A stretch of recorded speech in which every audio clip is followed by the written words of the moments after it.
3 secrets à ne jamais révéler, ni à ta femme, ni à ta famille, à tes amis ou même à tes enfants.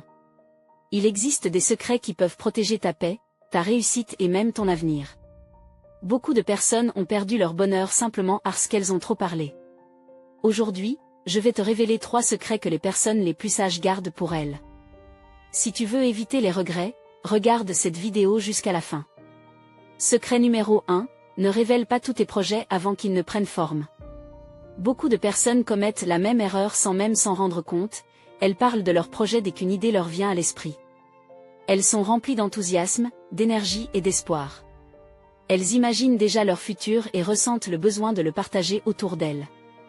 Pourtant, un projet est souvent fragile au début. Comme une jeune pousse, il a besoin de temps pour grandir avant d'être exposé au vent. Tu annonces que tu veux créer une entreprise. Tu racontes que tu souhaites acheter une maison. Tu expliques que tu envisages de changer de métier ou de lancer une nouvelle activité. Tu parles de tes ambitions avec passion parce que tu es convaincu que tout va fonctionner. Mais les réactions ne sont pas toujours celles que tu espérais. Certaines personnes te soutiendront sincèrement. Elles t'encourageront et croiront en toi. D'autres, sans mauvaise intention, partageront leurs propres inquiétudes. Elles te diront que ce sera difficile, que le marché est compliqué ou que beaucoup ont déjà échoué. Elles ne cherchent pas forcément à te décourager, elles voient simplement le monde à travers leurs expériences et leurs peurs. À force d'entendre ces remarques, le doute peut s'installer. Tu commences à te poser des questions. Tu repousses certaines décisions. Tu perds une partie de l'énergie qui t'animait au départ. Il arrive aussi que certaines personnes soient mal à l'aise face à l'ambition des autres. Elles peuvent minimiser tes objectifs, se moquer de tes idées ou tenter de te convaincre d'abandonner. Ce n'est pas une règle générale, mais cela peut arriver. C'est pourquoi beaucoup de personnes qui réussissent choisissent de parler peu au début. Elles préfèrent consacrer leur énergie à travailler plutôt qu'à expliquer leurs intentions. Elles savent que les résultats parlent souvent plus fort que les promesses.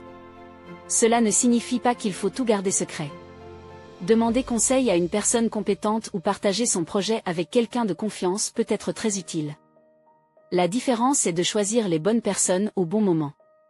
Protège ton projet pendant qu'il grandit. Construis-le avec patience. Corrige tes erreurs. Avance étape par étape. Lorsque ton travail commencera à produire des résultats, tu n'auras plus besoin de convaincre qui que ce soit. Les faits parleront d'eux-mêmes. Parle moins de ce que tu veux faire. Consacre plus de temps à le réaliser.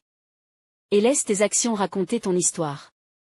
Secret numéro 2, choisis avec soin les personnes à qui tu confies tes faiblesses. Chaque être humain traverse des moments difficiles. Personne n'a une vie parfaite. Nous connaissons tous des peurs, des échecs, des blessures et des périodes de doute. Reconnaître sa vulnérabilité n'est pas un signe de faiblesse, c'est une preuve d'humanité. Cependant, cela ne signifie pas que tout le monde mérite d'avoir accès à cette partie intime de ta vie.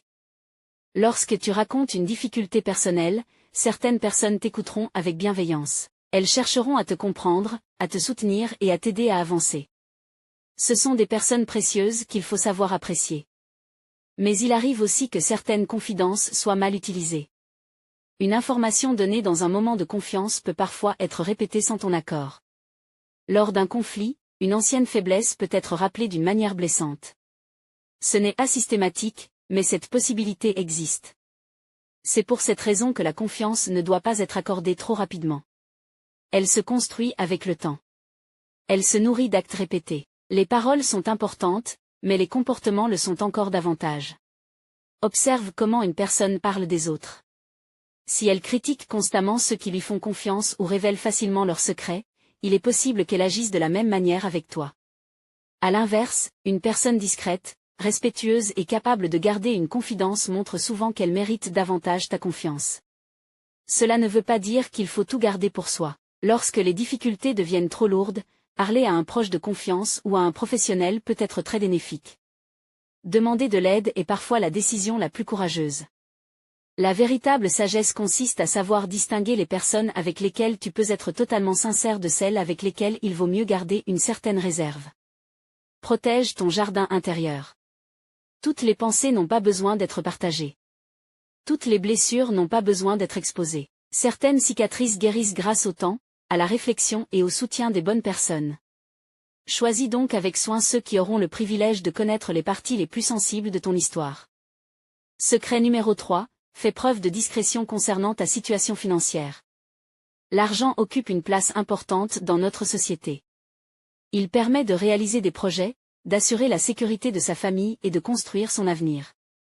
Pourtant, il peut aussi modifier la façon dont certaines personnes te perçoivent. Lorsque quelqu'un apprend que tu réussis financièrement, son attitude peut parfois évoluer. Certaines personnes continueront à te traiter exactement comme avant. D'autres pourront te solliciter plus souvent, attendre davantage de toi ou faire des suppositions sur ce que tu peux offrir. Il est également possible que certaines personnes développent de la jalousie ou des attentes irréalistes. Ce n'est pas une réaction universelle, mais elle existe. C'est pourquoi beaucoup de personnes choisissent de rester discrètes sur leurs revenus, leurs investissements ou leur patrimoine. La discrétion ne signifie pas avoir honte de sa réussite.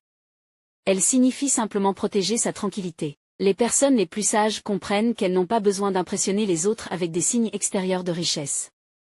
Elles préfèrent investir dans leur avenir, aider leurs proches lorsqu'elles le souhaitent et vivre selon leurs propres valeurs plutôt que selon le regard des autres. Le véritable succès ne se mesure pas uniquement au montant d'un compte bancaire. Il se mesure aussi à la paix intérieure, à la liberté de faire ses choix et à la qualité des relations que l'on entretient. Les personnes qui t'apprécient sincèrement resteront à tes côtés, que tu possèdes beaucoup ou très peu. Elles respecteront ton honnêteté, ton caractère et ta façon de traiter les autres. En revanche, ceux qui ne s'intéressent qu'à ton argent disparaissent souvent lorsque les difficultés arrivent. Apprends donc à faire la différence. Sois généreux lorsque tu le souhaites. Aide avec sagesse. Mais ne ressens jamais l'obligation d'exposer toute ta situation financière. La discrétion est souvent une forme de protection. Conclusion. Être discret ne signifie pas être fermé aux autres ni vivre dans la méfiance permanente. Cela signifie simplement faire preuve de discernement. Choisir le bon moment. Choisir les bonnes personnes. Et protéger ce qui compte le plus jusqu'à ce qu'ils soient suffisamment solides. Tes projets ont besoin d'efforts. Tes blessures méritent du respect. Et ta situation financière relève de ta vie privée. Souviens-toi de cette phrase, parle avec sagesse, agis avec patience et laisse tes résultats raconter l'histoire que les mots ne peuvent pas prouver.